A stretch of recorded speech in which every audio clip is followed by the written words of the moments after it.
Hey guys, welcome back to my channel. My name is Parth Bajaj and today I'll be telling you how you can make pizza from scratch. We'll be telling you how to make the pizza dough as well as the pizza sauce. Then we'll talk about some variety of toppings that you can use. And I know it's been a long time since I've uploaded my last video, but I'll be very active, at least I'll try to be as active as possible on the channel.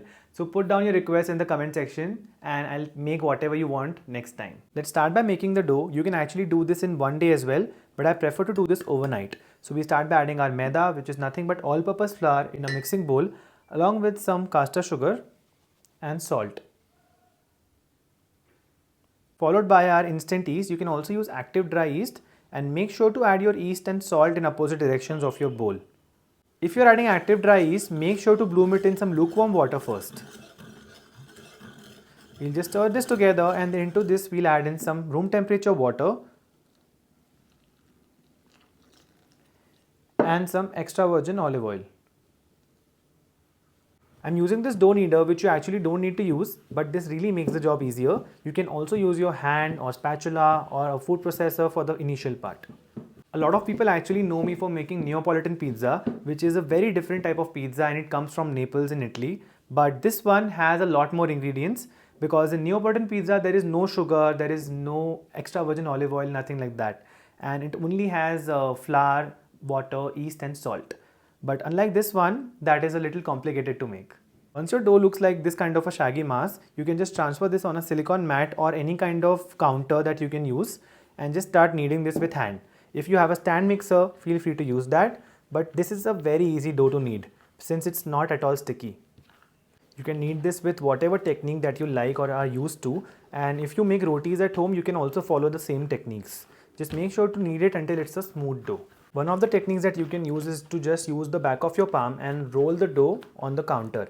This silicone mat is definitely not making it any easier, but you can also use a slap and fold technique like this. So just slap the dough on the counter and fold it over itself like that. This is easier if you are a beginner. So the silicone mat was definitely not helping, and that's why I decided to move this to a countertop and then kneaded my dough over there. As you can see, you can also stretch and fold the dough just like this if you're not happy with the slap and fold technique. If you have successfully kneaded the dough, then you can easily poke the dough with your finger and it should spring right back up, which means that the gluten has developed and your dough is ready to prove. Then you can shape it into a round ball and then take a big bowl and add some extra virgin olive oil in it. Now we'll spread this evenly using a brush, and with that our dough can now prove. You can use cling film or else you can use a silicone cover like this if you are just a little environment friendly like me. With that, the procedure of the dough is done. Now we start preparing our sauce. Adding a little bit of butter along with some extra virgin olive oil to a pan. After it starts sizzling, we can now add in our onion. In goes the garlic and some salt. This will just speeden up the cooking process. And now I'm adding some local Indian tomatoes. Make sure to just chop them into quarters. You can also use imported tomato cans if you have those because that produces better flavor. But since this is a nostalgic Indianized pasta pizza sauce recipe, you can use regular tomatoes as well. You cook this for 7 to 8 minutes or until the tomatoes are completely softened. As you can see that the tomatoes have softened a bit now, I'm going to just gently mash them using a masher. And we can then add about 100 grams of tomato puree in this. You can also use homemade tomato puree if you have. Just give it a good mix and you can see that the sauce is starting to come together now. After cooking for a few minutes, we can now add in our spices and herbs. So I'm going to add some pepper into this, followed by some chili flakes, and I mean a lot of it. Some dried oregano, you can actually use fresh oregano if you have that, and some dried basil. We'll add some more salt to this and then a little bit of water so that these spices and herbs do not burn.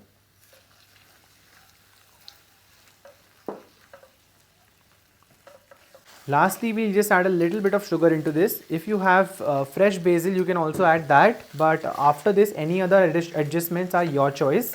I just prefer this as it is. I think this is a little too chunky for me, so I'm going to give it another mash. But this is a personal preference, so make sure to just either blend it if you like it completely smooth or just mash it using a masher like me.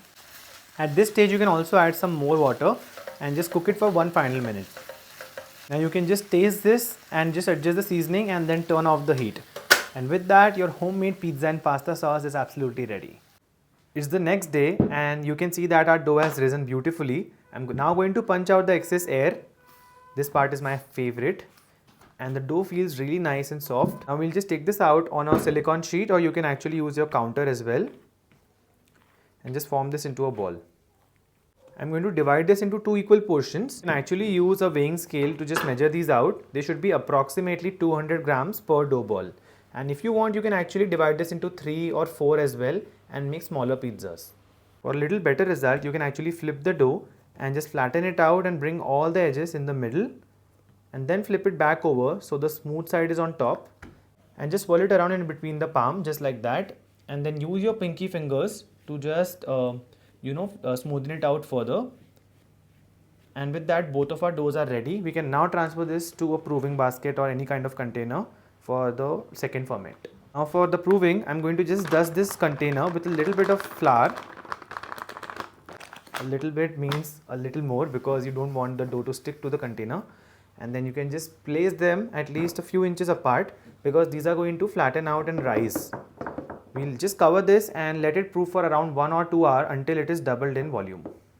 It's been about 90 minutes and our dough is proofed completely. As you can see, it's looking really bubbly and it has doubled in volume. Our sauce is ready and we have our veggies ready as well. Now let's assemble some pizzas. We also have our cheese ready. This is just a little bit of mozzarella, parmesan and some cheese blend which you get locally. You can use any kind of cheese that you like, but I prefer to use mozzarella and parmesan. Let's start by dusting some flour on the counter. You can actually do this directly on the counter, but make sure to just dust some flour. Then carefully remove your dough. Just look at how bubbly that is. Flip it over and just start to spread it. You can use your fingers or any other kind of type of tool that you have. Some people also roll it using a rolling pin, but I just like to stretch it gently. And if it is proofed completely, the gravity will do most of the job and you won't even have to apply a lot of pressure. As you can see, in just like 10 seconds, the dough is almost doubled in size.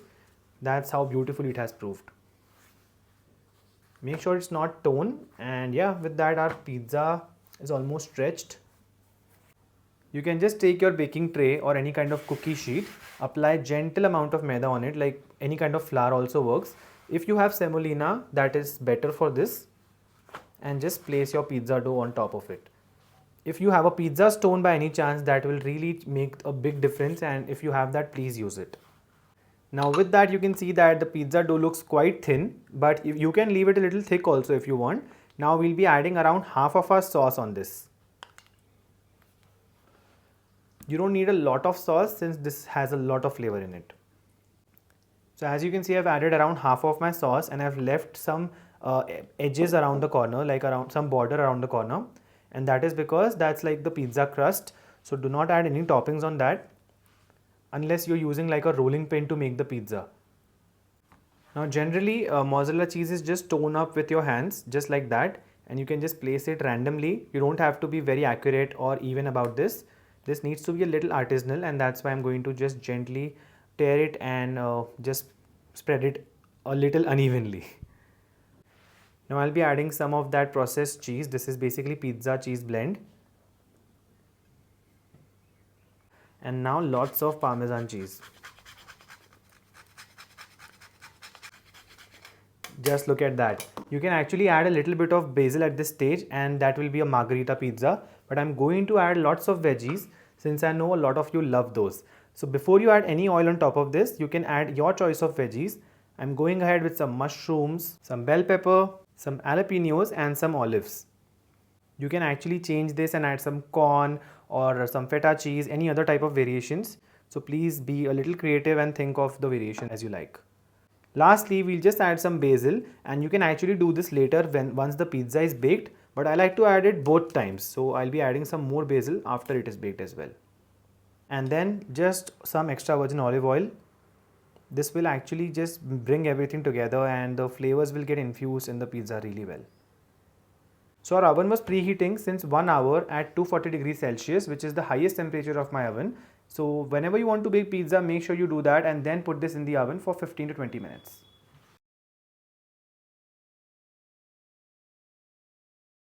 And our pizza is out of the oven. Just look at how beautiful it is looking. Just imagine this was made in a regular home OTG and nothing fancy. Although I usually use my pizza oven for this, today I have used an OTG because you guys probably don't have a pizza oven. And this recipe works perfectly without one. And you can just garnish with some more basil like I did and then just cut it. Just look at that. Beautiful crust.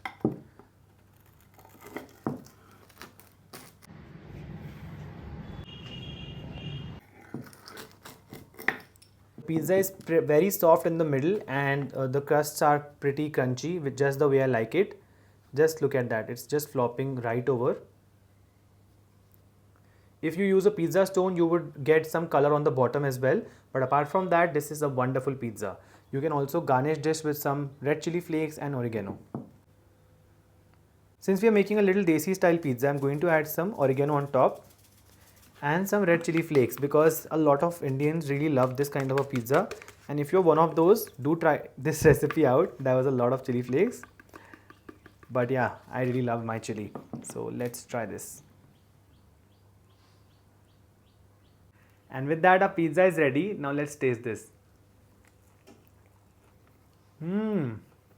That's so flavorful and the crust is actually pretty nice. So make sure to try this recipe out. It is pretty simple to make and requires very few ingredients. You can customize it the way you like and try it out. So try this recipe, let us know in the comments how you like it and like, share and subscribe to our channel. I'll see you next time.